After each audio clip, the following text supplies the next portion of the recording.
And I'm joined by Kuba Bartwicki, who's going to be doing some more hosting as we get into the show and tell. Kuba's a lead designer on gov.uk.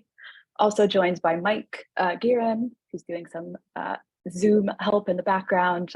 Mike is a senior designer working on our digital service platforms. And finally, we have Helena Tripe, who is our head of user-centered design and digital identity.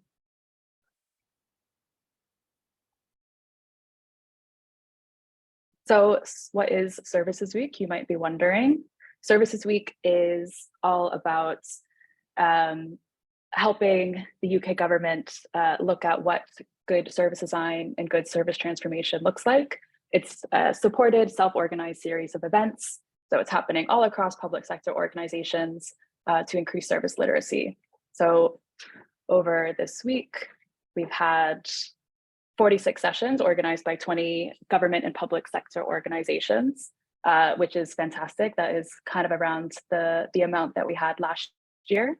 And this is the 5th year that we've been running Services Week. So we're very proud that we have kept this wonderful event going. If you're keen to find out what was happening during Services Week, you can go to the CDDO blog, so cddo.blog.gov.uk, and you can see a blog post that has all of the sessions listed. So you can get an idea of what type of content was happening during Services Week. We do have a code of conduct for the whole week, including the session. By participating in this, you agree to it. And if you want to read it, you can go to our bit.ly link, which is bit.ly/SW22 conduct. If you want to join the conversation on social media, we have a hashtag, which is #ServicesWeek. And you can also tag us by tagging @GDS team. And before we start, I just want to really hammer home how much we love Services Week and why it's such a great thing that we do. And there's a couple quotes that I want to share. So someone has described that Services Week is always one of the highlights of the year. For me, there's so much interesting work happening all across government. It's an excellent opportunity to spend some time being inspired by everyone else and learning from how others are digging into gnarly problems. And it creates buzz to talk to the organization about the benefits of service design. Services Week helps us to explain to the organization that digital is more than about technology.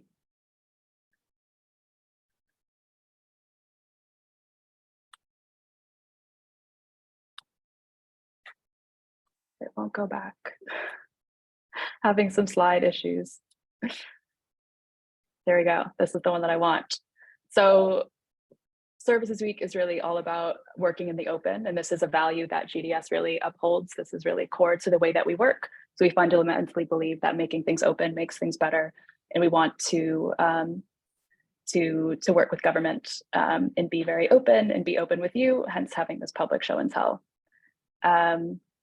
I am now going to hand over to get on with the show to Tom Reed, and Tom Reed is the CEO of GDS. So Tom is going to do a little intro and share some slides. So we're going to stop sharing, and Tom, over to you. Thank you very much. Can you hear me okay? Yes. Excellent. I've currently got a unable to share host has disabled participant screen sharing error message. Is there any buttons you can press? If not, I'll do this without slides, but I'd quite like to show you a few things if possible. It's working. Whatever you've just done, it worked. Amazing. Thank you.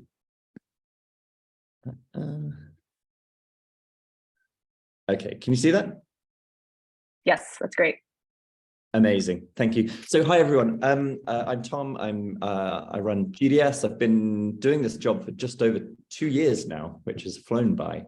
And I want to talk to you a little bit about some of the work we're doing in GDS, but also some of the different thinking we're trying to do for the future of digital services across government. I'm going to try to limit myself to sort of 7 or 8 minutes. If I start talking too much, please, Cara, just tell me to shut up.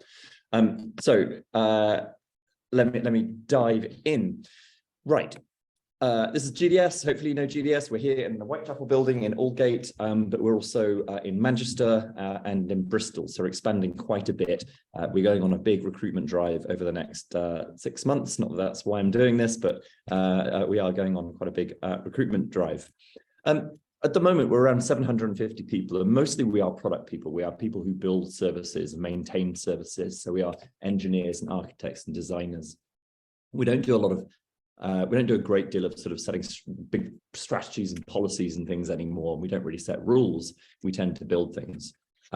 It says here 13 million people use our services each week. It's 13 million people click OK and accept on the cookie banner on gov.uk. I suspect it's closer to 20 million.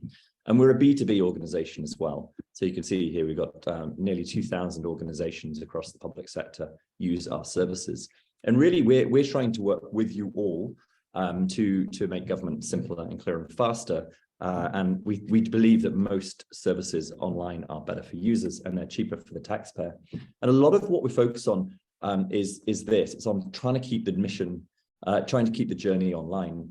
I was speaking to a permanent secretary a while back who said one of his services is nearly 100% digital now, as in 100% of people fill in the form each year online, but 50% of those people also call a call center to, ask a question or confirm something.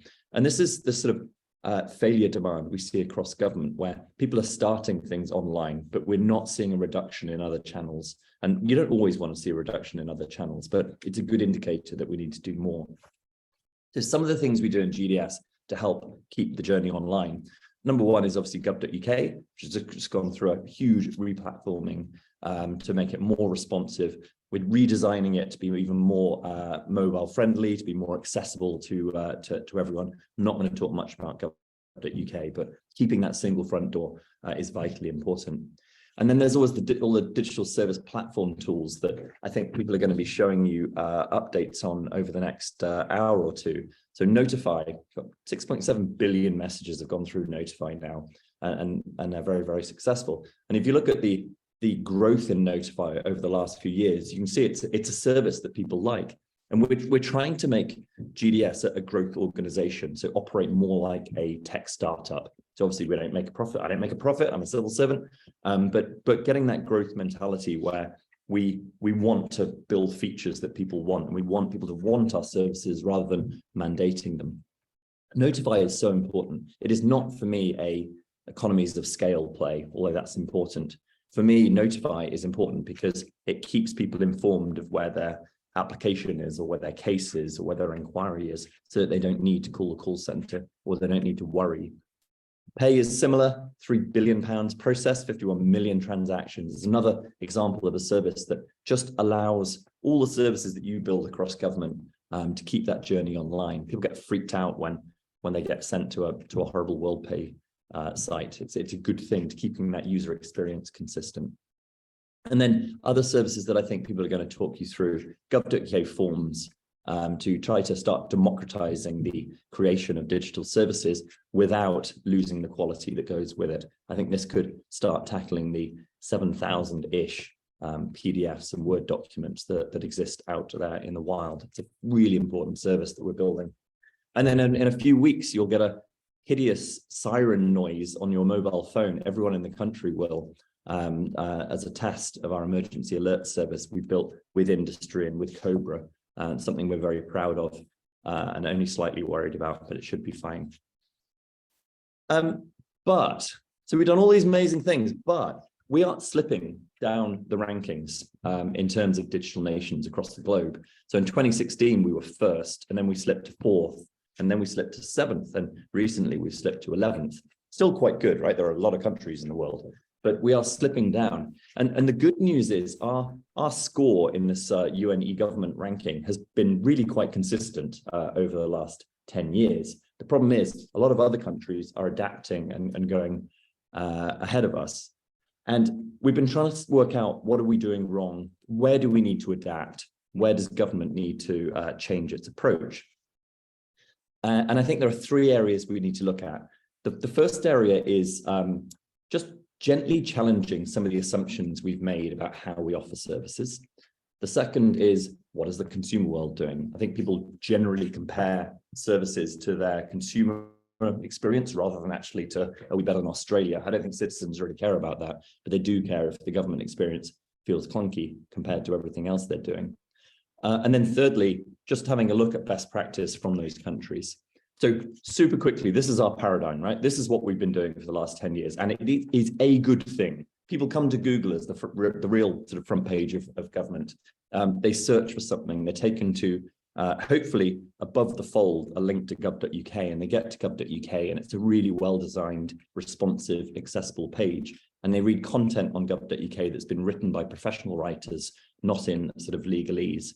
And they work out if they're eligible for this government service, and then they work out how they can apply, and they fill in a lovely form, which is a good thing. None of this, I'm not criticizing any of this, we need more of this, but it is the way that people interact with government. And then they wait for a long time often to get a response to that, and hopefully Notify helps with that and other sort of things help with that. But it is the way that we ask people to interact with government, and it's a good way, but it is not quite in line with how people experience things in the consumer world at the moment. Now, I was doing this talk or a version of this at Amazon the other day, AWS. So I used Amazon as an example. I know government's not like Amazon, but if you go to Amazon, you're instantly, everyone has a completely different experience of Amazon. And actually, there are more than 500,000 pages on gov.uk. So that's not a bad idea to get a more personalized experience. You can also see it knows who I am. It knows what I've ordered before. It has my information, and it knows my payment details. It knows my fulfillment information. And so all that is in that. So rather than being approached like a stranger every time, rather than going to Amazon being like a complete blank slate every time, it personalizes things and it stores my information.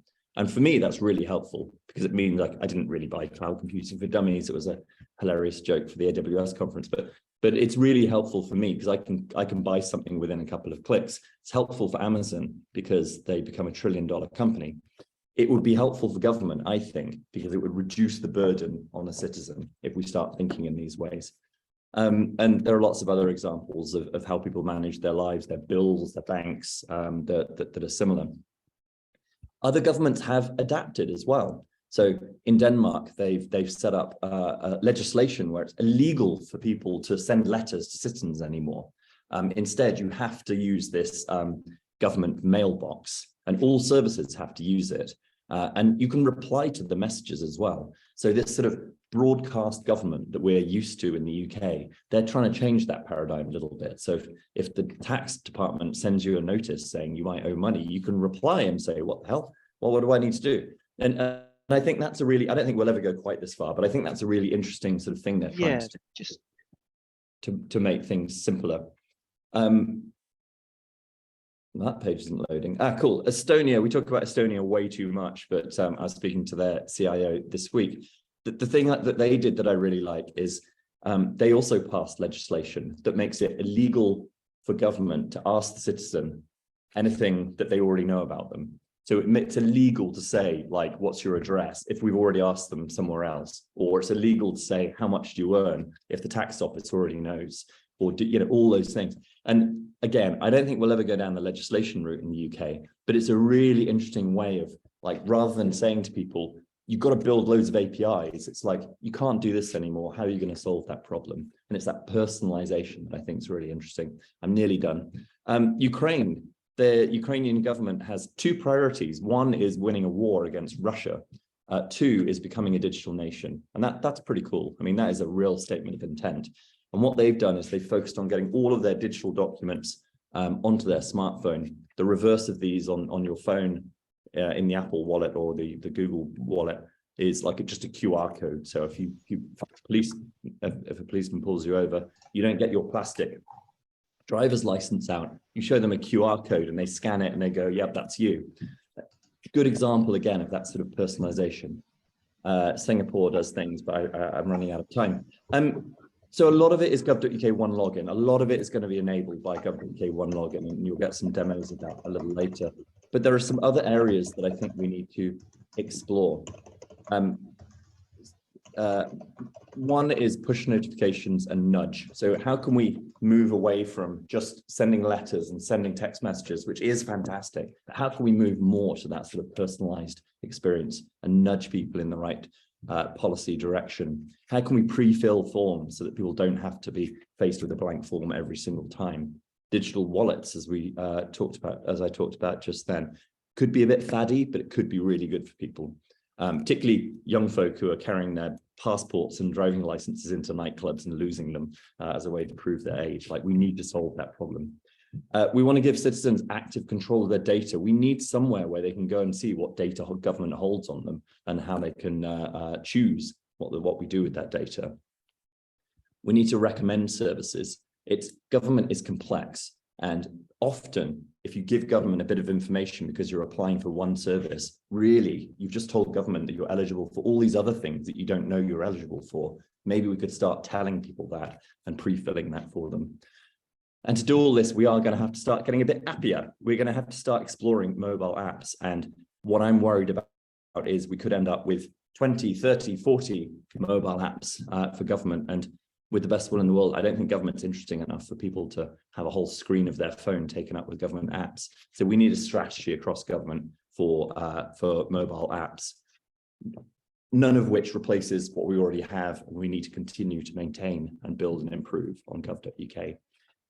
Those are some of the things we're talking about. Do get in touch with me if you're interested, but I'm sure that the rest of the speakers today will give you some insights on all the other things we're doing. Cara, thank you. Thank you so much. That was perfect. It's a really great intro to all of the work that we will be sharing. And I'm going to hand over to Kuba, who is going to give you an overview of the agenda and start us off with the show and tell.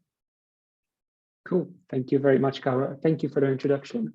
I don't know if you mentioned, this is the 5th one of these. This is 5 years in a row that we've been holding the show and tell every year, which is quite an exciting milestone. And thank you to Tom for setting the context really clearly for the presentations that we have ahead. So I'm going to be guiding you through the intricacies of screen sharing across 7 different presentations. And yeah, we're going to get straight to it. It's going to be around 10 minutes for each one of those, and hopefully we'll finish a little bit before 4 p.m.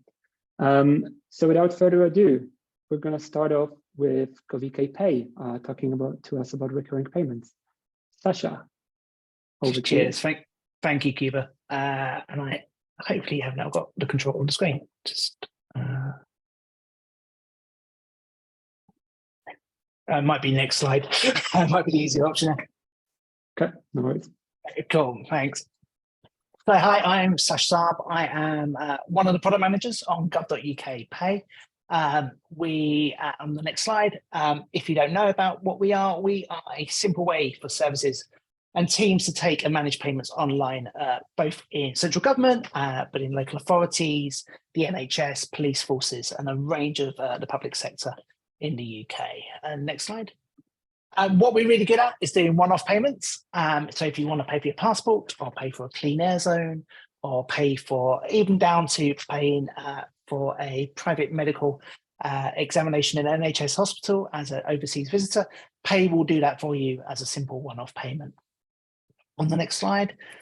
But we need to diversify. As Tom said, people's needs are changing, and what we need to do needs to diversify to meet both paying users, but also our service teams' needs. Next slide. So we're bringing recurring card payments to Pay. They will offer more choice for users, both for service teams in terms of how they collect money from their customers, but also for users in how they want to pay. We're going to make it easy, simple, and flexible payment methods available to people. We're already talking to a service in a local authority. We're going to move away from collecting one-off large amounts of money from traders in their county to simple quarterly payments, really quick and easily. We'll make it automated, and there'll be low friction. It'll all be API and webhook driven.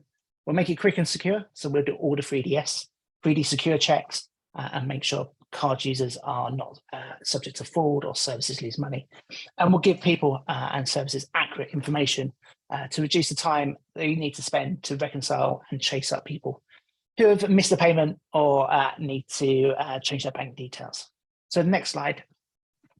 And we've got a range of use cases. This could be debt recovery, simple renewals.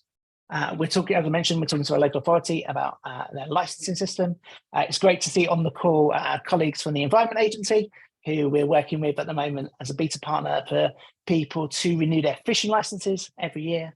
And we support the 200,000 transactions every month for people driving into clean air zones around the country. People at the moment have to pay £9 every time they drive in. We want to find a way to make that simpler and easier for people to pay. On the next slide, what this is also doing is it's helping us prepare for the future of pay. We are going to bring new payment channels to the platform, hopefully later this year, early next, which is going to be open banking. And we are doing a load of work now because of this work to improve our onboarding, our reporting, our admin tools. We've built webhooks. We've been wanting to build webhooks for 5 years. We finally built webhooks to support recurring card payments, and it'd be super useful for open banking in the future. And we're building our recurring payments journey to be channel agnostic. So as we bring open banking to the platform in the future, we want to bring a thing called variable recurring payments, which is like direct debits, but cheaper and easier for everyone involved. And we want to bring that to the platform in the future. And so we're going to build this in a channel agnostic way. So the next slide, we're just going to take you through a quick example of what we do. If you've ever been to GDS's office in London, we have a milk club to pay for the milk for people to have their cups of tea. And we built this kind of demo service, which you can have a play with at the end. There's a QR code and a link which will take you through. So you have a start page, which explains what the service is. On to the next one. You select your payment type. So are you someone who just drinks milk now and then, has teas and coffees? Are you one of those people who wants to hold porridge and cereals and drink all the Yorkshire tea in the office as well? So that's your options. You have an option then to sign in to the service on the next slide. And we will recommend to services that are doing this on the next slide, please, to use a gov.uk one login to do that. We are really emphasising to our colleagues, especially in central government, that this is the route they need to do to protect user data and have a simple way of logging people in. On to the next slide, you'll make your payment, your first payment this way. And at that point, we collect all your card details and store those in a tokenized way so that no one can steal them. They are a tokenized version of your card, which is encrypted and secured. On the next slide, we would process it. There's your application number to drink the milk in Whitechapel building. And then on the next slide, we will just repeat the payments. And so you can see here how the payments will come through. And then the next slide is what service teams will see. And we've just finished this work the last couple of days, and we'll be sharing this with our beta partners in the next week or so. But this is what it will look like to them. They can see what agreements are live, what the status of the latest payments is, and then go have individual agreement information as well.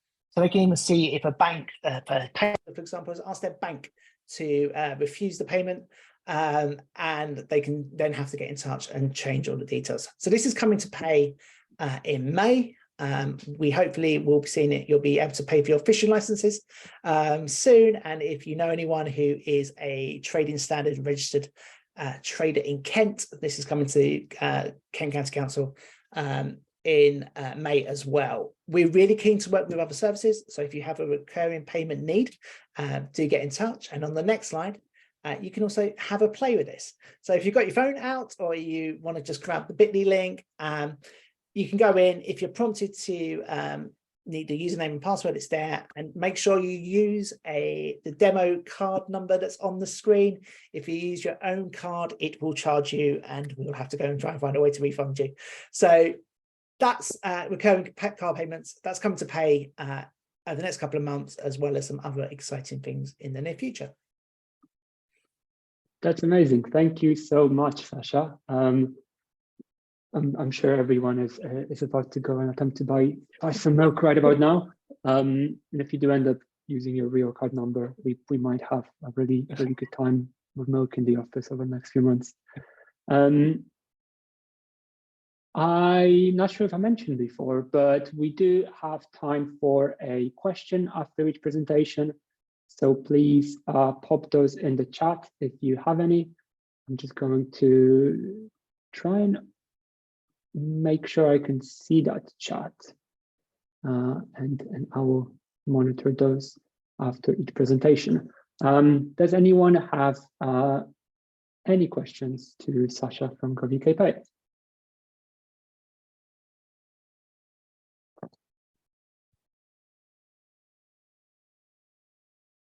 Okay.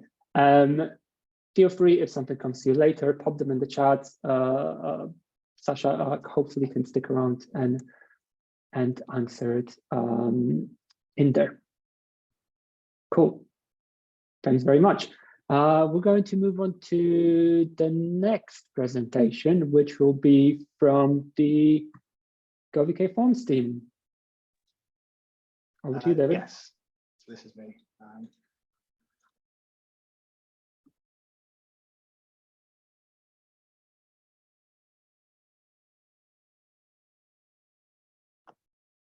So I'm David Biddle. I'm a front-end developer on the GovUK Forms team.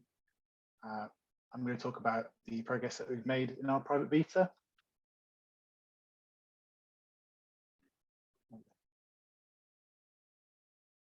Okay. So GovUK Forms, just for a quick introduction, we're a team within the GDS, and we sit in the Product and Technology Directorate in the Digital Service Platforms bit. And our vision is for every form on gov.uk to be accessible, easy to use, and quick to process. So currently there are thousands of forms on gov.uk that are solely available as PDFs or other document-based form formats, and they can be inaccessible and hard to use. And because they're hard to use, that means they come through with errors, and they have additional support requests, which makes them hard to process as well. Teams who make those forms aren't necessarily digital specialists. So we're aiming to help them by creating a form builder that's intuitive, doesn't require specialist skills to use.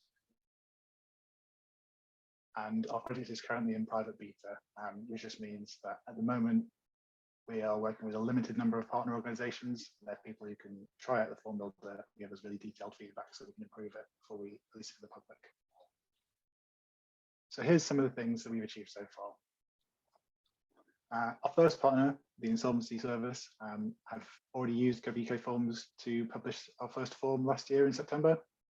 And now the Maritime and Coast Guard Agency are trialling an online form for their volunteer to be a Coast Guard service, and that's being trialed in 4 of their Coast Guard areas. We're also working with more partners across central government, including HMRC, DVSA, sorry, there's a lot of acronyms here, FCDO, Animal and Plant Health Agency, the Rail Accident Investigation Branch, and the Government Commercial Function. We've also set up our ticketing system and team rotor so we can manage support requests from public and beta partners. And we've added more information to our product pages, including a new features page where you can find out what we're working on at the moment and what we'll be doing next. So let's have a look at how the form builder works. Journey starts by creating the form, giving it a name, and we give some guidance to the user on how to write a good name. And then the next few steps can actually happen in any order. This is our recommendation for kind of default order that they should go in. So first and foremost, there's a form. So the user has 1 or more questions. They're asked what kind of answer they need. And then after that, they can set the question text, hint text, whether or not the question is optional. And there's also some contextual information, which we'll go into later. They'll then add what happens next. So that will appear on the form's confirmation page after a user's filled it out, and it provides that end user with context and sets their expectations for what will happen. And then all of our forms at the moment are sent via email when someone responds to them. So user asked.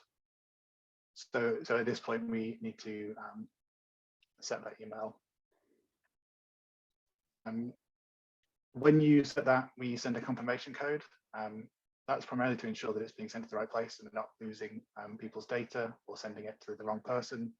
But it also has the side effect of making sure that the team that makes the form and the team that will eventually process the form have actually had a conversation before the form goes live, which I think will improve collaboration.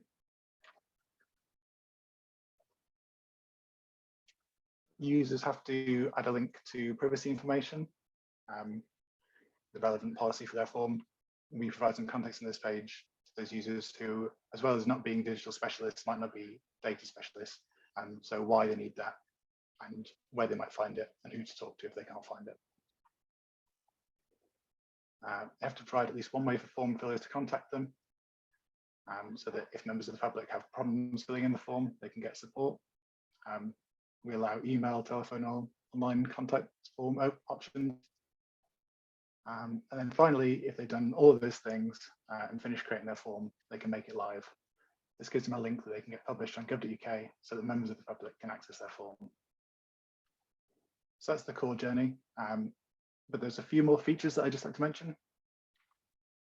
So we have answer types for common options like a personal company's name, dates, UK and international addresses, email addresses, phone numbers, and national insurance numbers. But we also allow generic inputs for numbers and single and multiple lines of text so that form creators can add questions that aren't covered by those.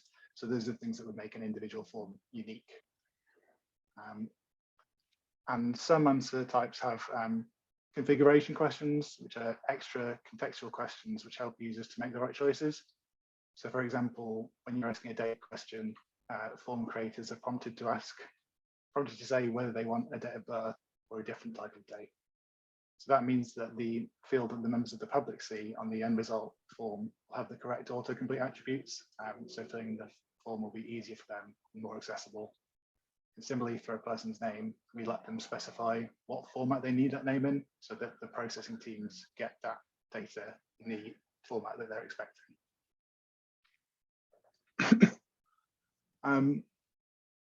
So form creators can add a declaration to the check your answers page. This is a very common feature on forms, and it just helps members of the public who fill in those forms understand if that form has legal or other consequences that they need to be aware of before they send it off.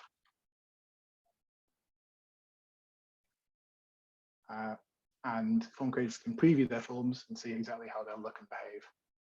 So they can share those links as well with other people for testing and sign off. And the previews send email responses so they can also check with form processes that the output is as they expect.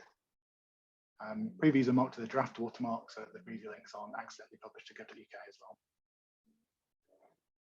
We have selection questions for selection from a list questions that allow users to make radio and checkbox lists. In user research, we found that the distinction between radio buttons and checkboxes isn't actually very clearly understood by all of our users. So instead of asking them which of those they want, we ask for their intent. We say, do you want to allow users to select more than one option? And we're currently trying to improve the behavior around editing a live form. So when we're done with that, form creators will be able to create new drafts of a live form, edit them and publish them without disrupting anyone who's currently filling out that form. We've also got a backlog of more tricky features such as creating account permissions or user management, simple routing, save and return, uploading documents and more. We'll be looking at this top row soon. We've already started looking at simple logic and user management.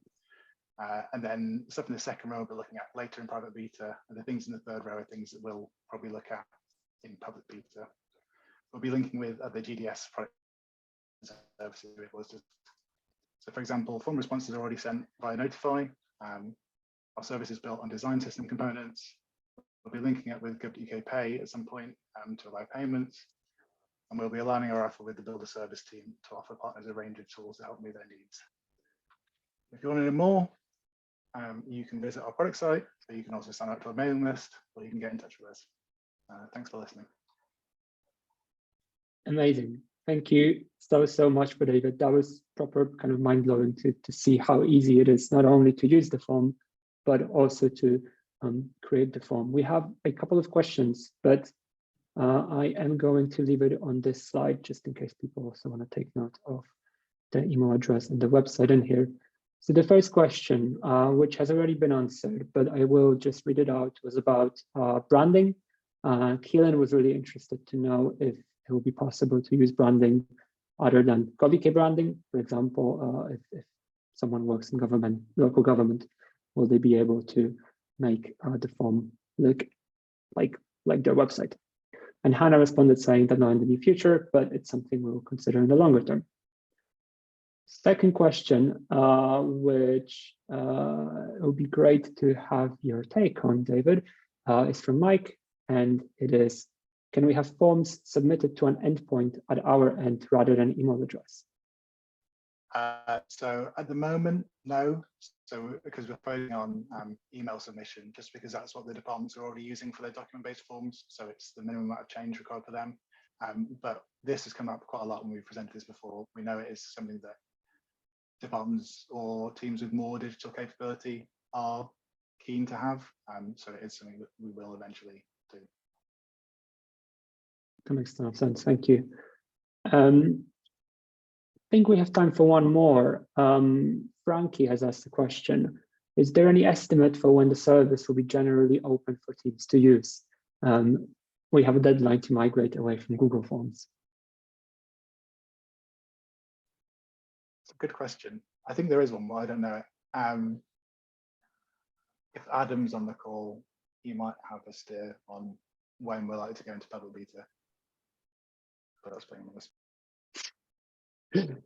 Okay, if Adam, if you're on the call, please pile in the chat, and there is a whole lot more questions coming over to the forms team.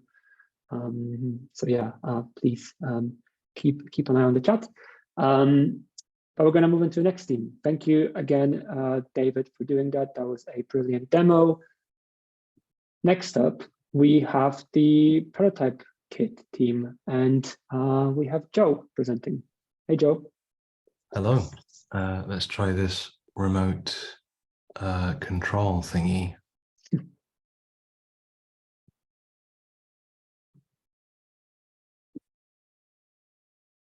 Does that work? Maybe, maybe not. Odd. Can you try and click it? Okay, I think that worked. That was me, right? That wasn't you. That was you. Sorry, it's the first time I've tried it. Hi. I'm going to talk a little bit about the GovUK prototype kit, but also it was good sort of a segue because I think it's nice to just quickly touch on forms and prototype kit because on the face of it, it can seem like there's like some similar kind of overlap there between like the services, but actually they are quite different. So as mentioned, forms is primarily aimed at non-digital specialists who previously would have been, uploading normally not very accessible PDFs, documents to gov.uk. That's all that was available to them. And so forms is doing a really important job in kind of helping those people in a very sort of guided fashion, because they don't have all of the roles that they need to design a different kind of a service, and therefore, yeah, forms is there to help them make a form, and then the prototype, and also importantly, to do that in a production ready environment. It needs to be secure and accessible, and they're doing all of that important work.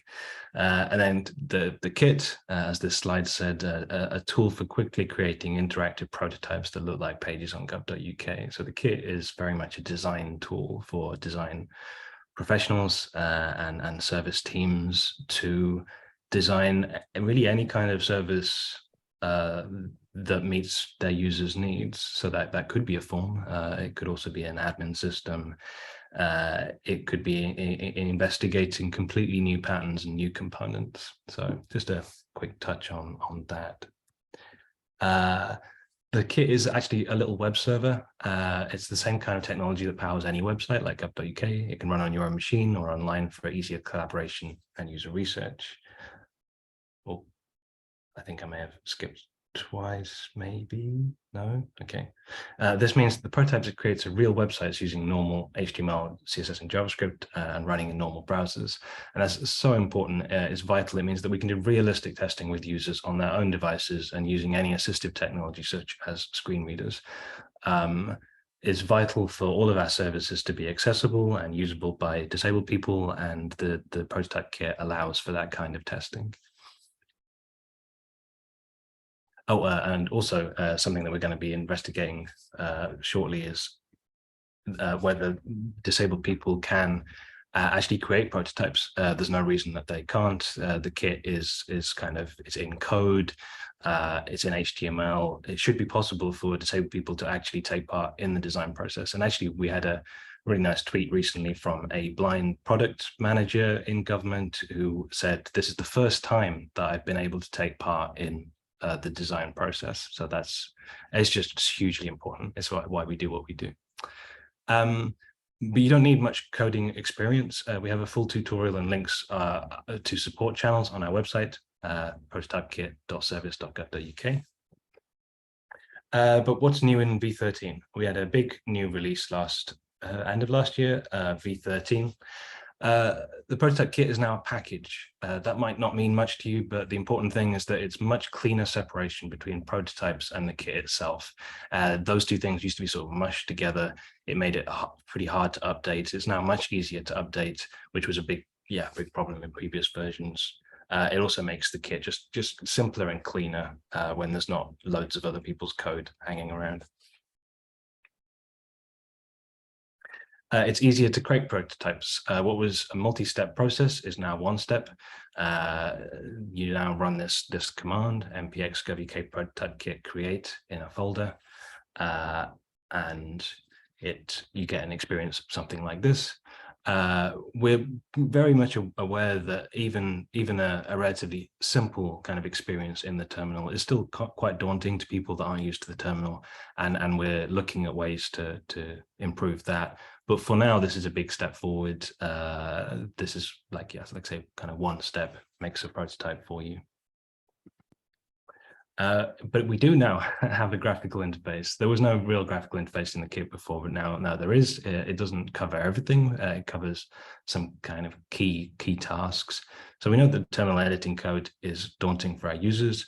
You can still use those tools. That's important to us. Like if people want to use the terminal and editing code directly, you still can, but we've added a graphical interface for some tasks. So here is the new interface, manage your prototype. This is kind of a dashboard, gives you some like a task list of some common tasks to do when you create a prototype.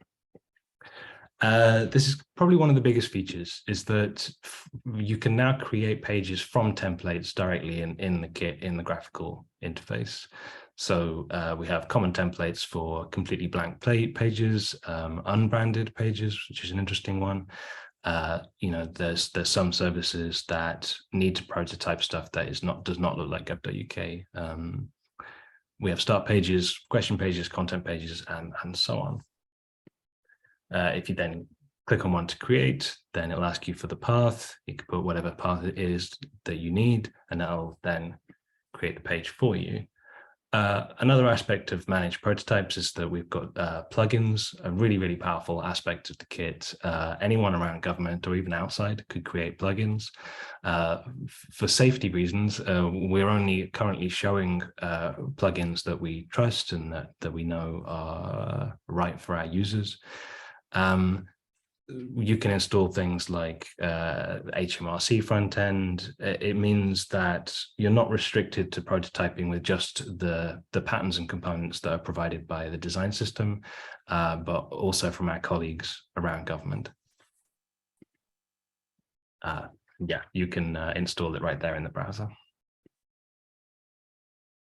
So that's kind of a brief overview of where we are with V13 of the kit. Is there time for questions? I believe there is. Thank you very much for walking us through that, Joe. Seeing all the kind of the graphical interfaces and the plugins is like a real light bulb moment for me to see just how powerful this can be. We don't yet have any questions in the chat, but I really wanted to ask one. I'm very interested as a designer working in government. How should people be working out what's appropriate to prototype with the kit and what's appropriate to prototype with something that's maybe more like Figma? How is there a specific user need that kit is better at meeting? That's a great question. I think it's really, really important to say that I think some people think that the team's perspective, or even GDS's perspective, is that like you shouldn't use Figma, you shouldn't use other tools, but that's absolutely not the case. You should use any tool which is useful to you when you're doing your work. But what we would say is that at some point you should probably be using something like the kit, or maybe what some teams do is that they'll test with users in their kind of developer environment, either of them, because of that important need that we have to test with disabled users. And as far as I can tell, please anybody correct me if I'm wrong, but looking across the landscape, there aren't any other prototyping tools that provide accessible prototypes. So yeah, use any tool you want, but it's very important that at some point your team can do testing with disabled people. That makes perfect sense. So great to see like how front and center that is to the kit, that accessibility element. We have a question in the chat from Catherine. Do you know how many content designers use this in government, as in people working alongside interaction designers? I don't, I'm afraid. We are aware that some of our audience are content designers. We certainly, we don't want to restrict it to anybody. I think our primary audience are interaction designers, but we've always wanted to reach more. I think anybody on the team should be able to prototype their ideas, and content designers would be a really obvious one. I would say that, yeah, I'd encourage content designers to try it out. And if there are things that we could add to make it easier, then please let us know. For example, something that we added recently was, you saw some of the templates there. We added a template for a GovUK guidance page, which obviously that's going to be useful to a lot of content designers.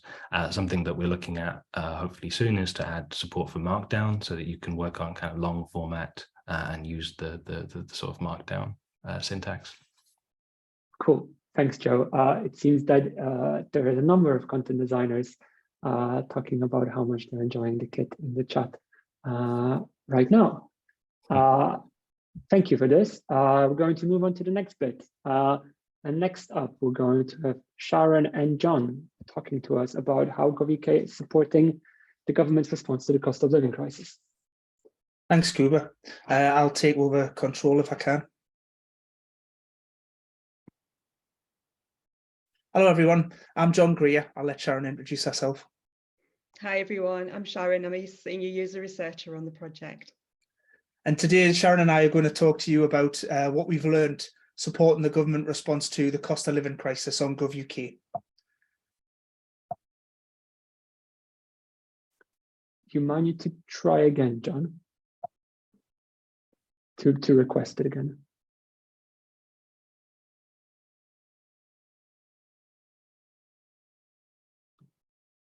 Okay, should be good to go now. Still getting a horrible clicking noise. It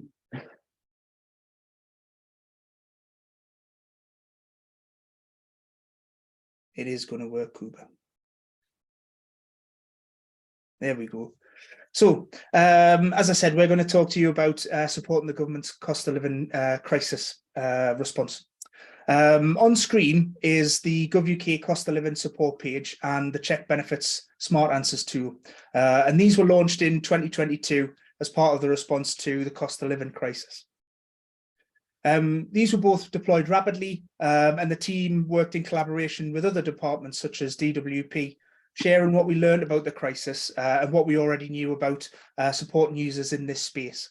And the products have been iterated, responding to insight from desk research and analytics, usability testing, and we've just released a revised version of the navigation page. We're also about to release some useful updates to the checker tool as well. And this was all done in spite of some tricky constraints that were already known in this space. So before we started our research, we knew that the cost of living crisis really highlighted something that was already there. It was a known problem. And that problem is the difficulty people have in finding and applying for government support. It became a crisis when more and more people were suddenly affected. We know that financial support is complicated and the benefit system's huge. The cost of living crisis touches on many different types of users and in diverse areas of user need. Part of the complexity is that we simply can't tell people what to do, even if they might want us to. This is due to a variety of reasons, from policy through the sheer number of benefits that are out there, assessment and eligibility criteria, for example, just to name a few things. What we wanted to do today is to share some of the insights that we've gathered through our research since we've been working on this project. While we can't tell people what to do, what we can do is think about the user's context and how that might affect what they actually can do. When users reach out for government support, they're often experiencing significant anxiety and stress about changing and difficult circumstances. We found that users perceive the prospect of interacting with government be quite daunting and scary because the stakes for them are so very high. People might not get the support that they need. They also express concerns about the potential unknown outcomes of making a mistake during an application process, or mistakenly applying for the wrong thing in the first instance, which leads to a delay in funding support. These concerns are very real and are coupled with the stress that they're already under, impacts how much mental effort that people can actually devote to finding the support they need. And so we needed to make this process as simple as possible for our users.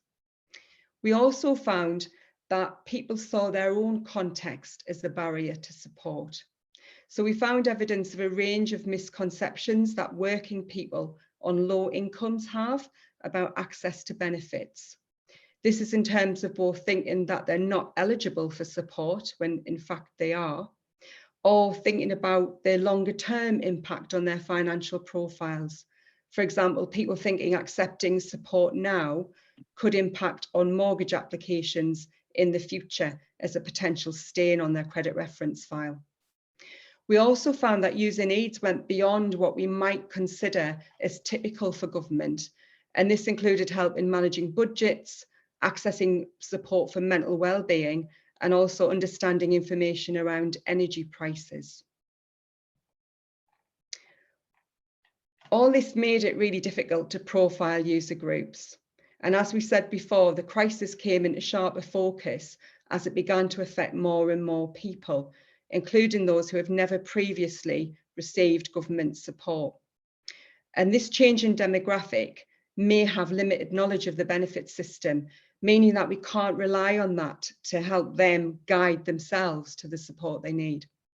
One of the benefits advisors we spoke to described people in this situation as rabbits caught in the headlights, not knowing where to turn to or where to run. In trying to profile our user groups, we found that it was really difficult to do it because they're not static, they're fluid, they change, and they can change quite dramatically. Using the framework Helen Spires from DWP shared with us, we mapped some of our findings to people's financial situations that you can see on this slide. This ranged from people in crisis on the left through to people who are still able to save money and live reasonably well on the right. Now, we often associate hardship occurring as the result of a dramatic life event, such as the loss of a partner or spouse, serious illness preventing work, or losing your job. And we did find some evidence of this in the discovery, but we also found something as simple as an unexpected bill can take people from who were previously managing to not being able to cope and not being able to buy essential goods. We found the simplest way to support these users and changing user groups is by clear signposting and by minimal invasive questioning about their circumstances through our cost of living checker tool. And something that we've learned is that there's a difference between inform and guide. It might seem like a subtle difference between information and guidance, and we often use the terms interchangeably. But for users, the difference can be massive. They may have expectations that they'll get guidance, but actually find information, or even vice versa. So I'd say clarity about which is needed, but also which is being provided is really important, and it can have a big knock-on effect to onward user journeys. Following on from that point, we've learned that there are patterns to supporting a crisis as well. And as an example on screen, I'm showing the coronavirus page and also the cost of living support page. And in both situations, there was a shared need to keep people informed as things were changing rapidly. Both featured similar solutions to meet that need, with the top information that people were looking for that we identified through our data, or the latest information being shown at the top of the page. And the cost of living team learned from coronavirus. And we know that this need can also be found in other areas of GovUK. And as we move forward, our team and others are going to be investigating this and other patterns to make it easier to respond to things in the future. So there's a lot more that we could share, but we'd just like to kind of leave you with a few thoughts. It's good to be a little bolder and to work a little leaner. Now, we're definitely not suggesting that you put yourself under undue pressure or anything like that. What we mean by this is to kind of consider the team's quite lean approach and look to deploy quickly in a safe way with a view to learn and iterate as you go. Also, the way that the team has worked with other departments to source existing knowledge and share back what we've learned, that's a very lean and responsible thing to do as well. One important factor that I think the team has had to think about is the broader impact of our solutions, and we've had to consider, how does what we're releasing fit in with what's out there already? What does this look like from Google? What happens if and when the crisis is averted? And would we retire what we release, or does it need to fold into our kind of regular offering? And finally, we'd like to leave you with this quotation, which we think is appropriate for the work that we've been doing, but also for the future direction of our team, which is to focus on how we respond to priority and crisis situations in the future. So the time to repair the roof is when the sun is shining. Thank you. Thanks very much. Thank you, John, and thank you, Sharon. Such important work, and yeah, super insightful stuff. Looking over in the chat, I'm going to read a question from Duncan, who says, thank you for sharing, Sharon and John. If you're able to share, or good if not, how did you find working across content and across marketing campaign sites? I think that's a great question. I'll take that one, I feel like, Sharon. So I think, obviously there are complexities. One thing that we don't want to do anywhere on GovUK, if we can help it, is to duplicate things, and also to the team had to do a lot of work to really consider the broader user journeys, as I mentioned. So we did a lot of work to kind of look at what the starting points look like for people, and what those kind of journeys look like going through from like I say, from Google. We did a lot of work with our data, so we had kind of regular catch-ups, and we still do have regular catch-ups with people involved across a lot of the solutions that are kind of out there in this space. And sharing data has been one of the main ways that we've been able to kind of say, what is it that people are looking for? Where are they starting? What do those journeys look like? And how are we kind of giving them the things that they need, I would say. That's really clear. Thanks, John.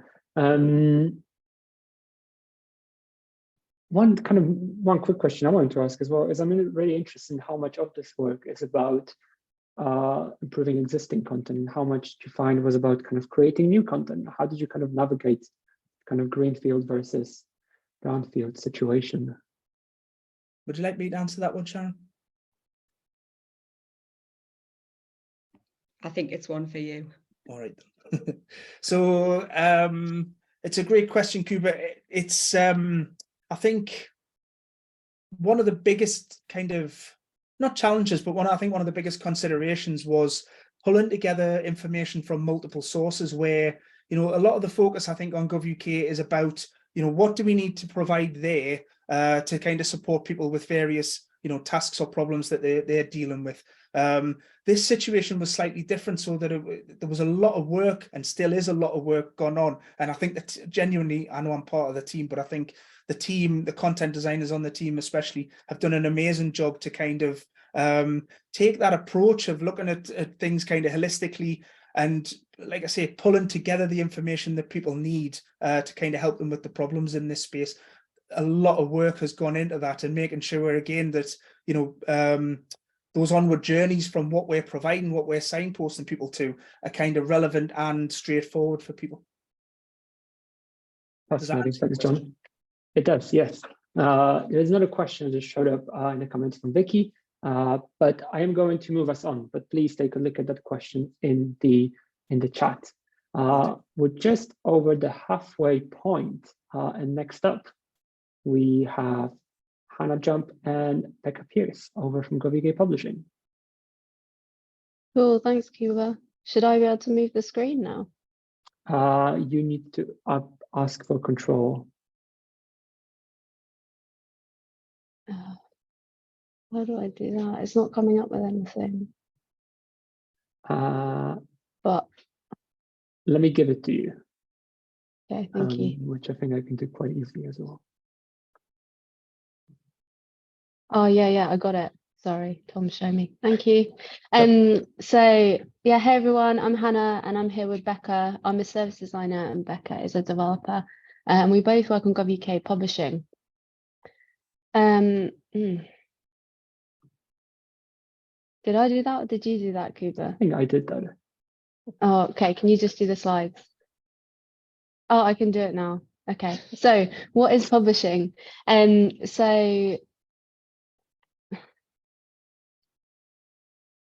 Okay, it's working, sorry. So many of you've probably all seen gov.uk.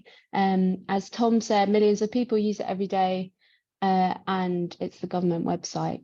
And the publishing teams there's a few teams, and we look after how stuff gets on gov.uk. It's quite a big part, like it looks like it might be small because we just have a nice shiny website. But we're going to explain a bit about what we do and how we keep the website going. So even though from the front, GovUK looks like it's all one seamless website, hopefully, sometimes it's a bit messy, but in the background it's even more messy. So we have about 9 publishing apps, and different people use them to do different things. Some of the things they do are quite similar, but we have this big estate. It gets even more complicated, unfortunately, once we look further into the back end and dev side. There's a lot of different APIs and things going on behind the scene to validate our content or take care of things like images, which again makes the whole infrastructure seem quite gnarly. So who are the people who are publishing on gov.uk? So there's loads of different people who publish. There's around 7,000 publishers, we think, and some of you on the call might be publishers. And when we say publishers, we mean people like content designers, communication officers, policy people, lawyers, statisticians, and there's people in all the different government departments who publish. And so in order to improve the tools, we need to understand who these users are and what they're trying to do. We start to think about ways we can segment our users so that we're designing for everyone. We think amongst these users, there's differences in their capacity. Some people are publishing on gov.uk every day. Some are doing 5 other jobs and doing this as part of their role. We also think about UCD maturity. So some departments have a lot of design capability and content designers, whereas others are just one press officer who's publishing something. We think about the ability for publishers to change. When we say change, we mean design content that's user-centered and works for users. And then we also think about the willingness to change. So some departments kind of have it all set and they don't feel like they need to change, which is also fine. But yeah, we need to think about different groups of users when we're designing changes. So as well as thinking about different groups of users, we have some other issues on our systems. A lot of our applications are quite legacy. We first started creating them in about 20 2011, which doesn't sound that long ago, at least to me, but in the world of tech is quite long ago. Working on these legacy systems can bring a few challenges along with it.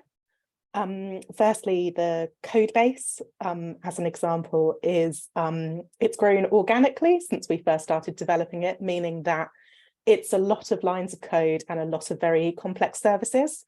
In just one of our applications, we have 19,675 lines of code, which is a lot to have to read through when we're implementing new features. And because of the way it's grown, not all of our services are as efficient as they could be. This creates a bit of difficulty for us because it can make the code base quite rigid, and creating new features or fixes can be more complicated than they necessarily should be to implement. Another difficulty that we have with our systems is on the front end. So the framework that we use to show our front end to the publishers is one called Bootstrap, which was very of the time. It's quite commonly used still, but we have moved on as GovUK with the GovUK design system, which creates much more accessible content, much more accessible pages for people to be able to use. We're taking steps to address this, but it's another factor that kind of slows down when we're developing stuff and that we have to consider when we're adding new features. So yeah, as Becca's kind of touched on, we have to balance making these small fixes and changes and maintenance with also future thinking about what we're doing with the publishing apps to make them really good for our users. Because we do have a product to maintain and we need to keep it going, but also we want to improve it, and sometimes we can just end up doing maintenance all the time. So one of our improvements that we've released is to do with how we share previews in our publishing apps. This is an example of the way that people, well, one of the ways that people use to share previews of content, which is using the browser print function to save a document as a PDF. If you go to the next slide, it shows a side-by-side comparison of how that looks on GovUK versus how it looks on the PDF. The PDF is not as nice. The links are blue. It doesn't have a lot of the icons and things, which can make it difficult to review as it's not an accurate representation of what we actually have on GovUK. So we implemented this share document preview feature, which uses auth token to keep these documents private. They can be revoked, and it displays on a web page exactly what this content would look like on GovUK. It also has further security features in that we can revoke access to this page after we don't want people to look at it, whereas obviously sharing PDFs is not as secure. Another feature that we are currently developing and we hope to release soon is to help with image uploads on our documents. We have quite a strict requirement for images. I think they have to be 960 pixels by 640 pixels. When you upload an image that's the wrong size, it is just rejected, leading to some fun test images that the teams use, which is, if you can see the image, it is a dog that one of our team members own that has been stretched out to the correct dimensions. We have now implemented a cropping tool, so an image can be cropped within the tool as opposed to using third-party services to create the right size. We're hoping that this will make the process more streamlined for content designers. They won't have to go in between lots of different apps and just make everything feel a lot easier. So this hasn't been released yet, but it will be very soon, hopefully.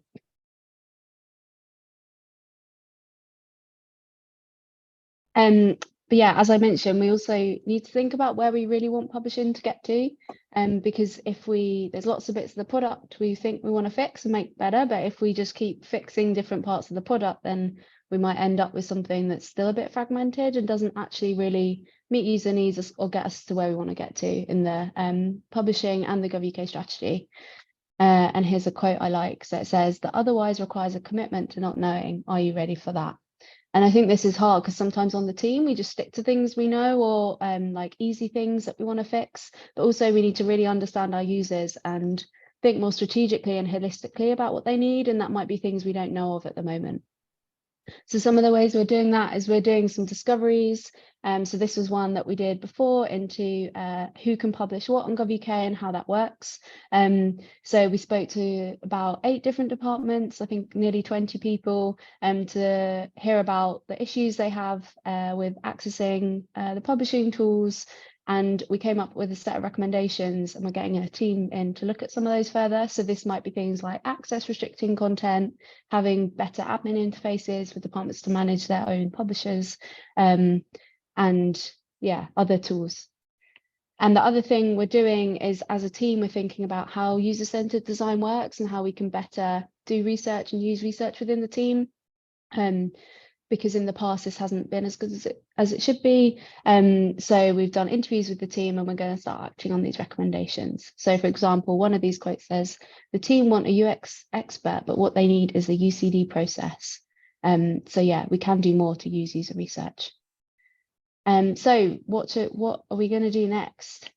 So as I've mentioned, we're going to do more research and engagement with users, and really understand the main problems that publishers are facing, and start to think about how we can make changes to support them. We're also looking into merging and consolidating our apps. I think there are around 16 applications, front end, back end, everything in the middle that we use in our publishing sphere. This is both complicated for users who have to have some idea of our architecture, let's say, in order to be able to publish content and choose the correct app. And it also increases the developer burden. Things like security fixes have to be done multiple times. We're hoping that by merging and consolidating our applications, we can hide some of our structure from the user and just allow them to get on with making their content. We've also been doing some blue sky thinking about what publishing tools could look like. One of our thoughts has been block-based editors. This is an example from an app called Notion. We're hoping that looking into things like this that are available in other products might help us and give us some more examples of how we can make content creation easy and a more streamlined process for publishers. Thank you so much for listening. Thank you. Thanks, Hannah, and thanks, Becca. That was really, really great. Yeah, it's so fascinating. If GovUK wants to evolve, and to evolve at pace, it cannot do so without making its publishing service simpler. We have a couple of questions in the chat. I'm going to move to the previous slide. First one was for Tamsin, which was, how much time do you dedicate to refactoring this old code so that it's simpler? Becca, would you like to take that? Yes, I can do. I think most of our focus has been on maintenance rather than actual refactoring work. We have a team currently working on removing Bootstrap from all our apps, which is an excellent thing to do, involving a lot of refactoring. And we're also hoping that consolidating our apps, in doing that, we can do a bit of refactoring. So it's not a huge proportion because it doesn't have a lot of user impact, but we've definitely increased the amount of refactoring that we've been doing. So that's great, thank you. And we have one more question from Simon, which I'm not sure if you'll be able to answer. Are there plans to make things like specialist publisher easier to use? I like your question, Simon. And also it's something we found in the research and tasks and permissions. We found that people often ask for permissions to do things they can already do, but they don't know how to do it because they can't find it, which obviously shows that our tools need some work. So yeah, ultimately we want to make all the publishing tools easier to use. So that is something that we will be doing, but I can't promise when we'll do it. But yeah, and also like when we're thinking about merging apps and stuff, we'll be thinking about whether these tools will need to be separate and whether you need to have access to different things. So it might be the case that specialist publisher gets merged into another publishing tool or something. I don't know if that's what the team's been looking at. So, but that's an example of something that could happen. Cool, thanks, Hannah. And thank you for the questions. We're going to move to the next presentation. And that's going to be Kim and Lizzie talking to us about making signing in more inclusive. Thanks, Kuba. I am going to request the remote control now. And let's see if that works. Yes, it does. Brilliant. Okay. Hi, everybody. My name's Kim. I'm a content designer for gov.uk One Login. My colleague Lizzie is an interaction designer. We'll be giving the first of 3 talks today about gov.uk One Login, starting with how we're making signing in more inclusive and easier for more people. So in case you didn't know, gov.uk One Login is the new way to sign in and prove your identity to access government services.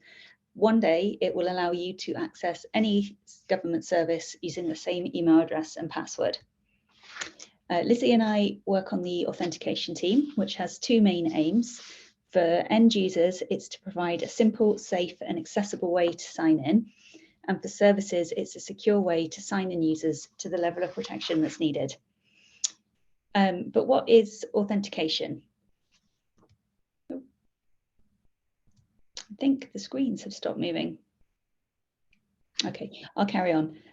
The authentication part of gov.uk One Login has been live since October 2021.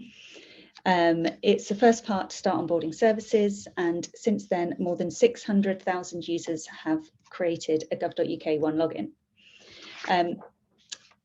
But what actually is authentication? Well, it helps protect a service by helping make sure that the genuine user is trying to access it, which is something that services generally need if they've got the same user coming back to interact with the service more than one time.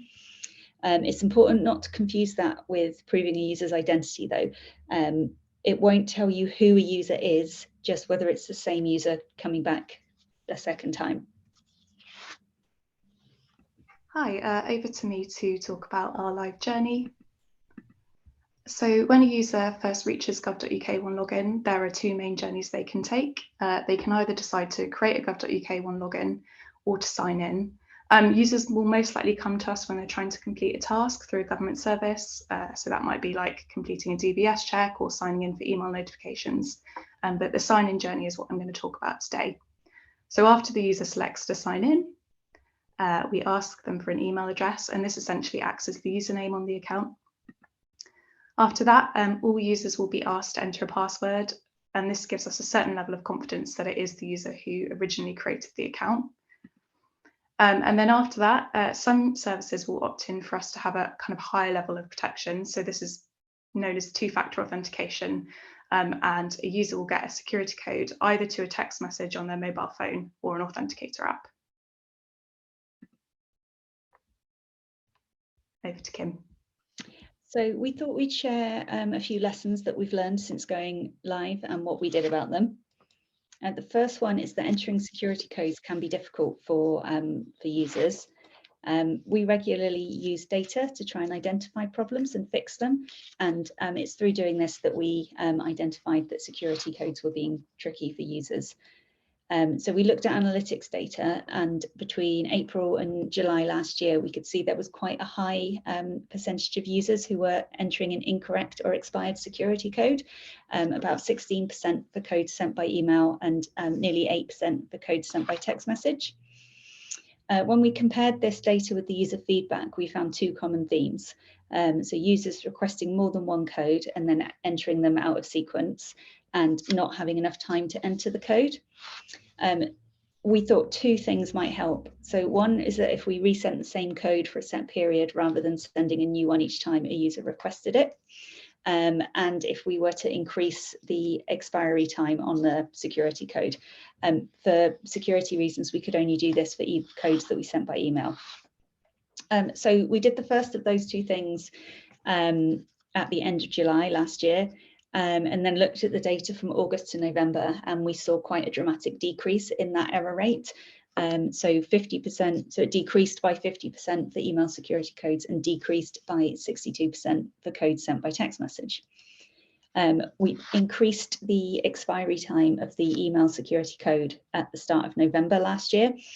And we are starting to see a further decrease in the error rate, but we need more data to know for sure if this has helped and it's not just a coincidence.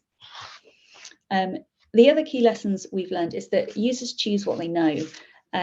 So text message is the most common of the 2 authentication methods that users choose. In research, they described it as familiar and convenient. By contrast, only around 5% of users choose to use an authenticator app, which is the other thing we offer. This is likely to be users who already use such apps, because in our research, users were wary of choosing a process they were unfamiliar with. They were reluctant to download an extra app. And when we did ask them to go through the auth app setup process, they were generally confused by the whole thing. So an example of this is that in the early days of gov.uk One Login, you could only create a One Login if you had a UK mobile phone number. We didn't allow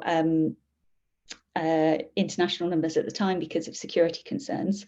We got a lot of user feedback about that, and it didn't reduce when we introduced authenticator apps as we'd hoped it might. So we worked with the fraud team to safely introduce the ability to create a gov.uk One Login using an international phone number. And we've now seen a big drop in that user feedback. So we learned that it's important to match user expectations and where we can, and not force them to try something unfamiliar if it's different to what they'd expect. Cool. So for the third and final lesson that we want to share today is that to make our product accessible, we had to make our user testing accessible. So a big shout out to our research team, but they've been taking an approach that considers the social model of disability. So the social model allows us to ask the question, what barriers are we creating when we build our user research sessions, rather than what can't my participant do, or who can't we talk to? So they've been making some quite practical changes to how we approach the research in order to try and make it more inclusive. So they're offering in-person or remote usability testing sessions. We've started offering a flexible start and end time for all sessions with a break offered in between. We're being mindful about consent form deadlines, so sending it 1 to 2 days before the session at least. We're trying not to default to any neurotypical icebreakers at the start of sessions, which can make people feel uncomfortable. And we're being mindful of the think out loud protocol that is often used in user research testing sessions, offering users other ways to communicate, such as through the chat. We've also thought about our approach to the prototype while doing this. So we've been testing our prototype with voiceover, color contrast and magnifying software before putting it in front of users. This has helped us to identify any mistakes with ARIA text or list elements that might not work if the user is really zoomed in, for example. And we've been considering WCAG and involving accessibility experts before, so we can try and address potential accessibility issues early on. So what has this meant? I think this has enabled us to gather quality insights that focus on the user journey rather than any accessibility limitations of the prototype or the user testing process itself. And as an example of a quality insight we gained without having to focus on any accessibility limitations of the process, in a recent round of testing with users of assistive tech, we identified an insight around some users finding cognitive memory tests difficult, such as passwords. And although users recognise the importance of having a secure password, they admitted that they would favour one they remember. So something we can take forward and act on within the product. Future plans for our team. So now, or what we're working at the moment, is we're looking at allowing more than one way to authenticate on sign-in for users. We're also doing some usability testing of international phone numbers. Soon, we're looking to expand the authentication options we offer. And later, kind of tied into that insight I just mentioned, we want to look at alternatives to passwords and do a discovery into biometric authentication. And I think that's it from us. Thanks for listening. Okay, Lizzie, thank you very, very much for that. That was just packed with insights. I've really, really enjoyed that. We have time for one quick question, but there are a lot more questions in the chat, so I will encourage you to look at those. The question is about it's from Janet, and it's about whether you think analytics were enough as your source for improving the user experience, or do you think that talking to end users is also of benefit? And I guess, how do you balance those two forms of insight in this work?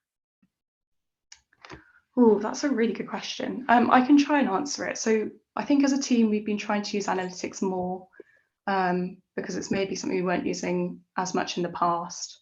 But I don't think it's a replacement for what you get out of user testing. And actually, sometimes we'll look at the analytics and kind of get an indication of something, but we don't get the full picture unless we look at things like feedback tickets. So it's definitely a combination of quantitative and qualitative feedback that I think helps give us that picture. That makes sense. Thanks, Lizzie. Let's move on to the next presentation from the GovUK1 login team. And this time we're going to hear from Tom and Anne about designing to increase coverage.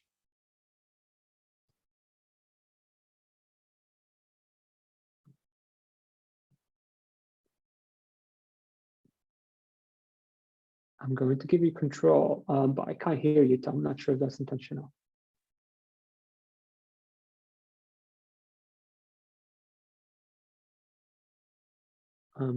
Still can't hear you. Is that just me?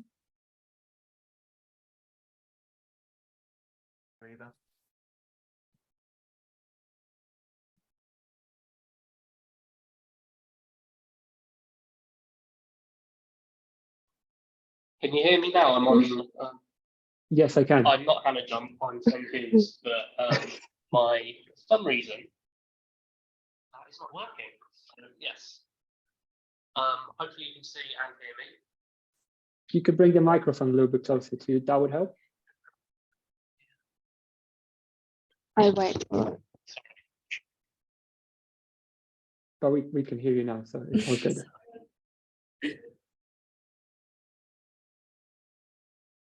Okay, can you hear me? And I can hear you. Wonderful. Okay, very sorry about that, everyone. But we made it this far without any technical glitches, so I think that's pretty good going. Okay, cool.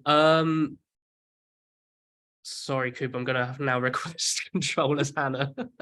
Absolutely fine. Cool. All right. Wicked. Thank you very much. Okay. Yeah, sorry about that. So good afternoon, everyone. My name is Tom and I'm a senior content designer, and I'm joined today by Anne. Would you like to say hello, Anne?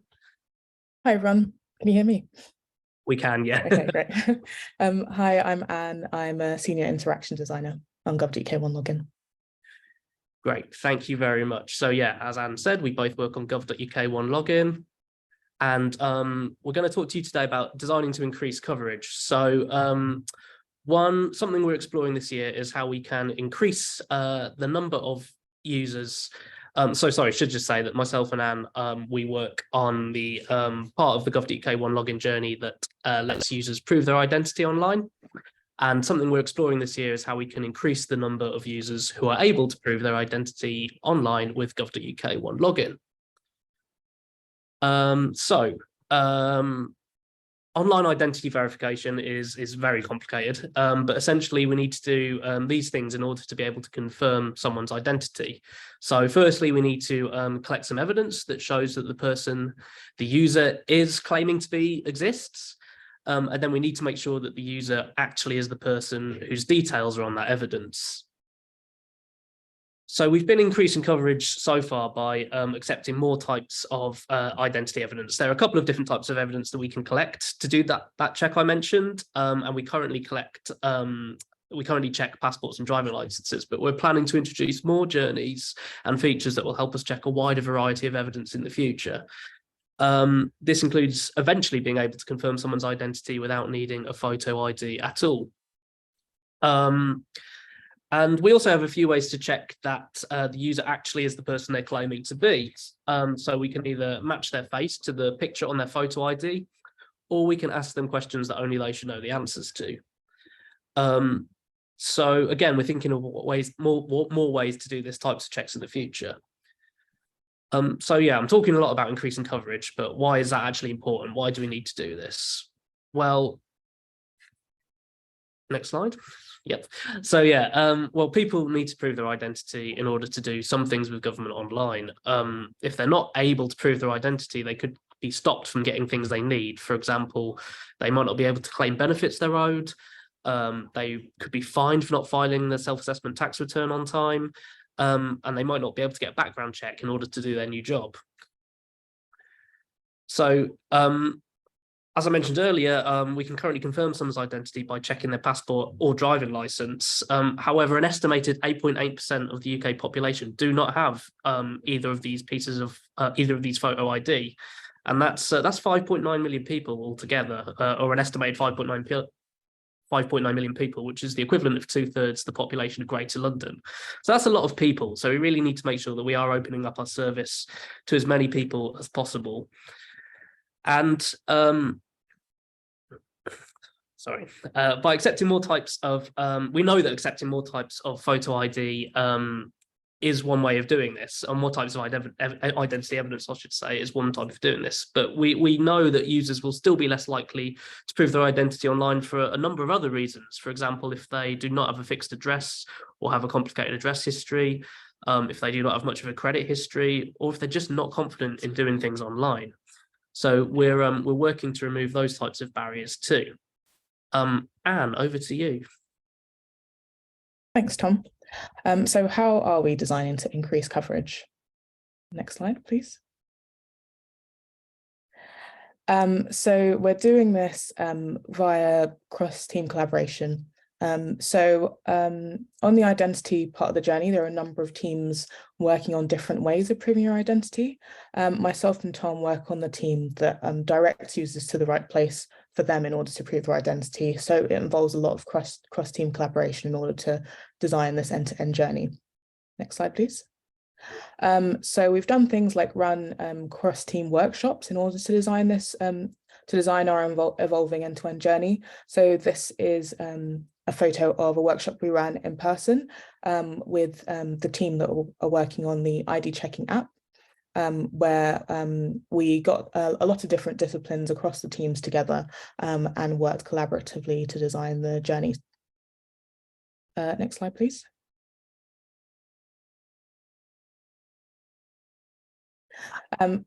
We've also been doing this by creating and maintaining shared workspaces and communication channels. So we've set up shared mural boards, for example, where all teams work together in one place, and that can be used as our source of truth, and also shared Slack channels across teams, across our UCD teams in particular, and also regular catch-ups in order to keep up to date. Next slide, please. And we don't just work collaboratively within gov.uk One Login, we also work with designers from other government departments that we're onboarding. For example, we worked really closely with DBS, who was our private beta partner, on designing the end-to-end journey. So some of the kind of crossover between their part of the journey and our journey, and did cross-team user research in order to better understand barriers in context of whatever service a user is actually trying to use. Next slide, please. So we've also been designing to increase coverage through mapping. So we've been mapping the journey at different phases of the roadmap. Next slide, please. So we've done this at different scales. So we've looked at it at a very high level, producing these diagrams showing the different parts of the identity journey and how they fit together, and how different teams work fits together at a very high level. This has also helped the other teams understand how their work kind of fits within the wider journey more widely, which has been very helpful. Next slide.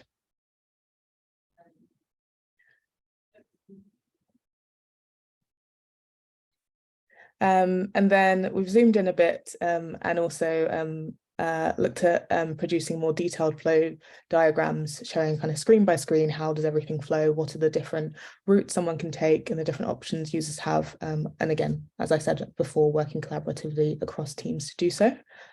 Next slide, please. And then zooming in even more, we've looked at actually screen by screen, how will the journey evolve, how will the service evolve over time, thinking about when we're launching certain ways of proving our identity, or when we're onboarding different services, how will specific screens evolve over time? And this has been a really helpful exercise in spotting things we probably wouldn't have at the different scales. Next slide, please.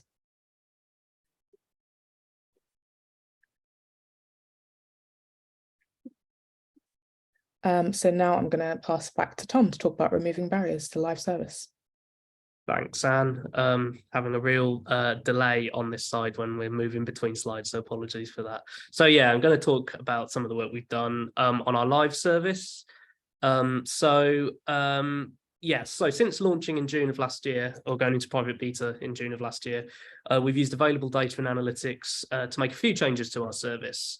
So for example, we saw that a higher than expected number of users were failing when their passport details were checked with HM Passport Office. And we suspected this was because they were making mistakes when manually copying information from their passport into our online form, which is very easily done. So we fixed this by giving users more than one chance to enter their passport details. And as a result of this change, the percentage of users whose details could not be successfully checked with HM Passport Office reduced by half. As I mentioned earlier, users need to provide their address history to be able to prove their identity online. And we'd had feedback from users through support tickets saying their addresses could either not be found or not being displayed correctly in our service. And we identified that the way we collect address details didn't work as well for users whose addresses were in like non-standard formats. And this would particularly affect a user if they lived in a rural area, especially on a farm, or if they lived on a boat in a marina. So we iterated this part of the journey and recently completed a dedicated round of user research with these users. And we hope to make these changes to our live service soon. Back to you, Anne. Thanks, Tom. So just to wrap up, what have we, how are we kind of reflecting on designing for increasing coverage? So it has been quite a challenging thing to work on in the sense that there's a lot of stakeholders involved. There's a lot of moving parts, things change quite quickly, but we've been able to build and maintain a shared understanding of how things fit together and how it will evolve through working together on the journey at different scales and also working at different phases of the roadmap. So sometimes it's more useful to just focus on one stage of the roadmap. Other times it's really useful to look at it more holistically and work on multiple stages at once and how things will evolve over time. And by continuing to integrate more ways of proving your identity and by removing barriers in the process as we go along, we're trying to make sure more people can access government services in the most convenient way for them. And we've been measuring the impact of that through monitoring the live service, so using analytics and service requests, and also continuing to better understand the different user segments in order to better meet their needs through user research as well. And that's all. Thanks for listening. Any questions? Anne and Tom, thank you so much. I think we have time for one really quick question, which I saw earlier in the chat. I just need to scroll through it. And this was from Melinda. Have some services found that there are any particular demographic groups that are less likely to want to use one login? And what have they done to address the real or perceived barriers? I'm thinking about this in the context of a small group of anglers who are not keen when asked if they would use some sort of login. That's a great question. I think there's maybe two things in that, because I guess there's the sort of lack of desire to have another sort of account, government flavored account that they use to access government services. But in terms of like the identity verification part, which Anne and myself have been looking at, I think we do sort of see some users who are more skeptical of proving their identity online than others. But I think what often trumps that is the fact that everything's done in the context of doing something with government. I think because it's on gov.uk, like all our prototypes are sort of on a part of the prototype kit, which is excellent, by the way, Joe, plug for that. Yeah, because everything's been built with a prototype kit, everything's like designed to look like it's part of a existing government service. I think that like we sort of see a lot of inherent trust in that. So there are a subsection of users who just feel a little bit uncomfortable with disclosing quite so much personal information. There are some users who are surprised they have to do it because they assume government has all of this already. But I'd say the majority of users just kind of accept it and get on with it. Anne, what do you have anything to add to that? Yeah, that's what we've found when we've been testing with users. But so a good point around specific services. So we have found that different services we onboard, their users have different needs. So that's why we do test in context of, we do test with the specific users of that service. So when we've tested with DBS, we've tried to recruit users who are going to have a DBS check or have had one. The services we've onboarded most so far have quite a high proportion of users who do have photo ID and have used like previous for the legacy identity proving software. But services will be onboarding later, I think, have like higher proportions of people without photo ID and other potential other barriers. So we're working more closely with representatives from those services on designing the journey for them, and also working with their like including their own users in our research as well. Thanks, Anne. Thanks, Tom. Amazing work. Surely one of the hardest problems going. So good to hear about this. Last but not least, we are now going to move on to our final presentation, which is going to be from Courtney, talking to us about building a self-service onboarding experience. Thanks, Cuba. I'm going to try and request remote control. Right, let's see. Oh, is that? Bear with me.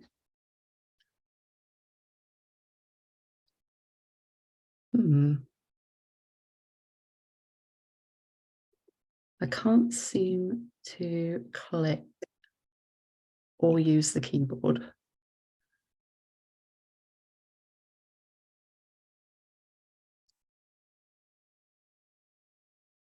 Oh.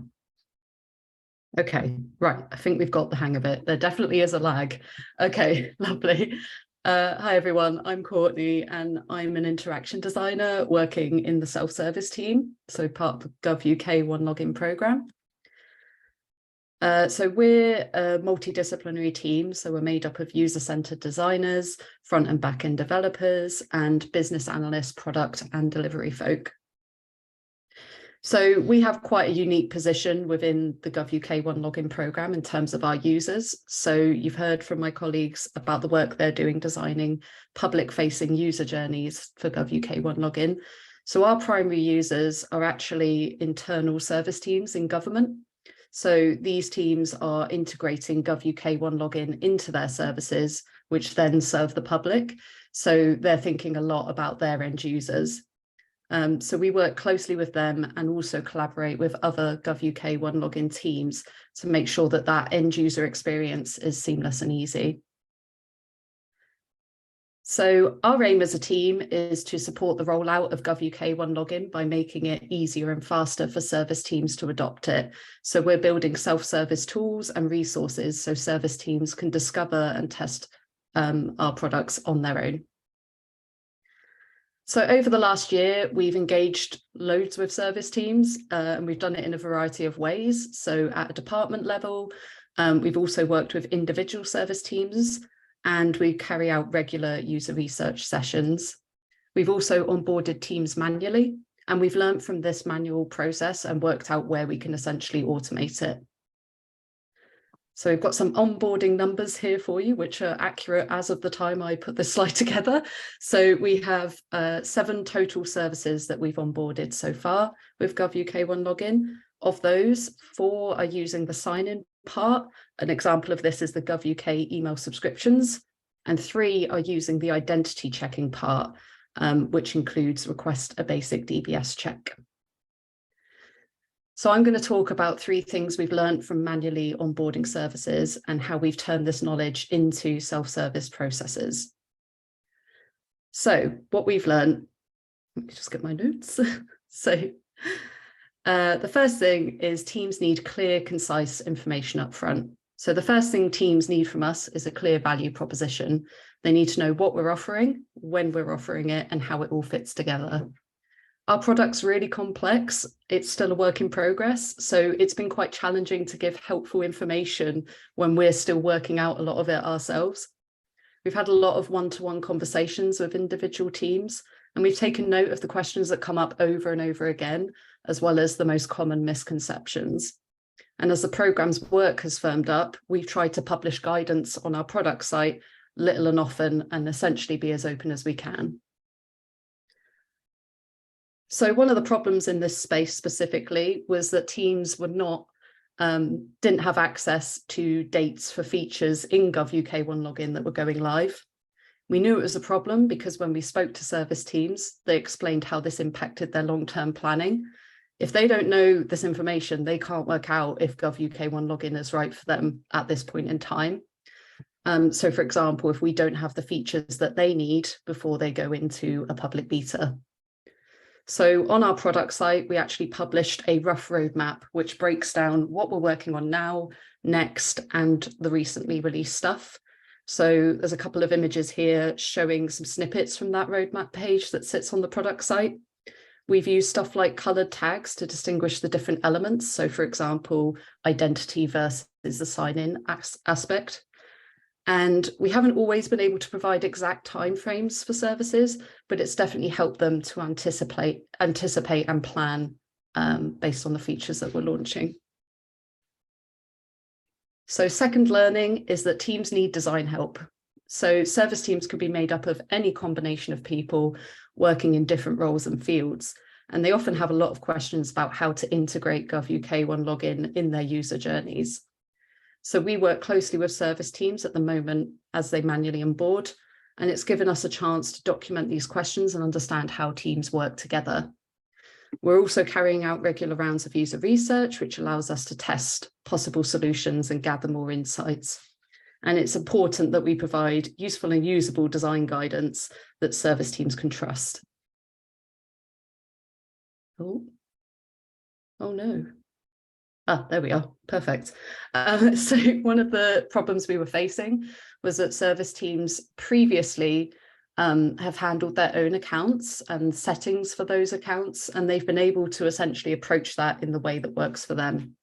With Gov UK One Login offering one login for all government services, there comes a risk to sort of users' trust and ease of use if everything that sits around Gov UK One Login is inconsistently talked about and signposted.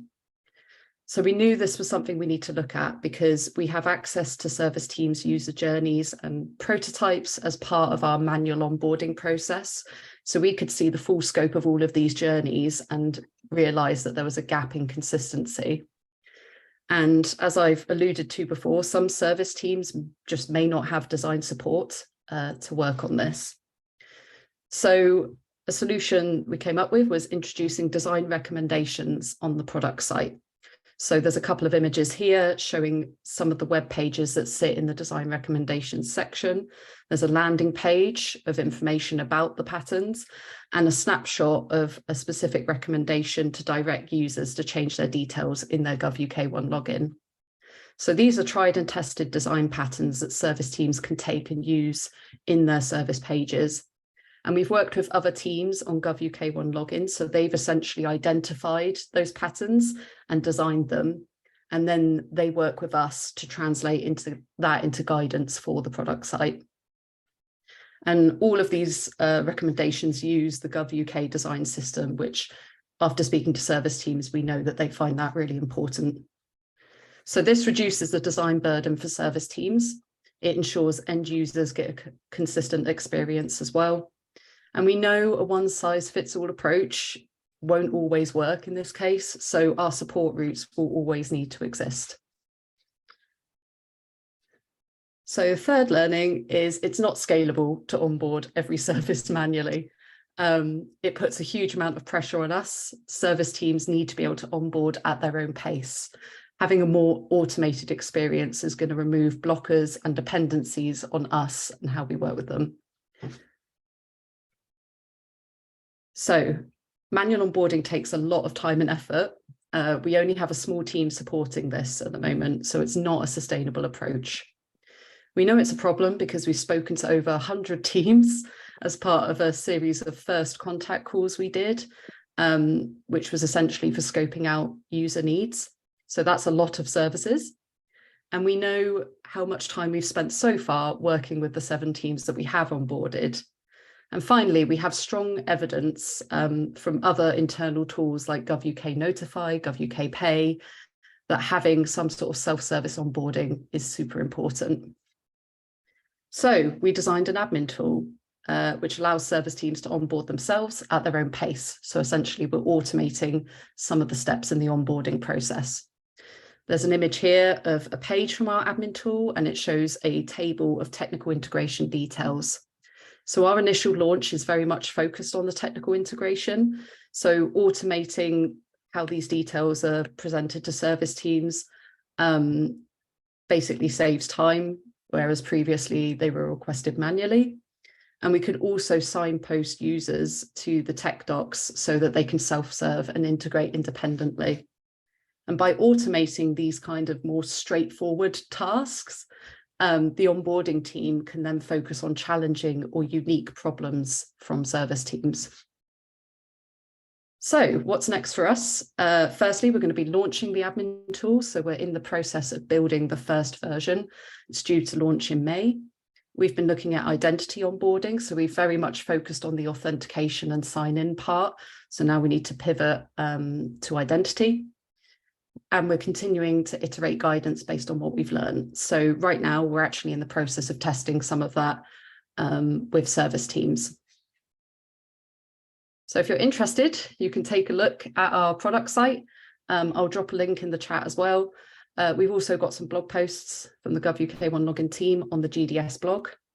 And one thing to mention as well that I took out, but now I think I should mention, is we are looking for more user research participants. You need to be working on a service team who is interested in or currently using GovUK One Login. And we're really interested to speak to more designers and PMs. So if you're interested, maybe let me know in the chat and I can put you in touch with our user researcher. And I think that's me. Thanks for listening. Courtney, thank you so much. Amazing work. We are going to close in the next couple of minutes, but before we do that, huge thanks to all of today's presenters. That was fantastic, and I found that really energizing. So much amazing work, an incredible amount of demos and new products being created, a wealth of data and insights coming from how we speak to our users, and what felt like a really nice balance of work for citizens and kind of work for civil servants so that they can better serve citizens. Yeah, that was really, really exciting. To keep up with what we do, go read and subscribe to our blogs. The teams that you heard from today are keen bloggers, and will definitely be writing some of this work up. We have a GDS blog. We also have an accessibility blog, GovUK blog, design blog, and a blog about services in government. And also follow us on Instagram and Twitter. And thank you for so much for taking the time out of your Fridays today to join us. And that's it for today. Thank you so much.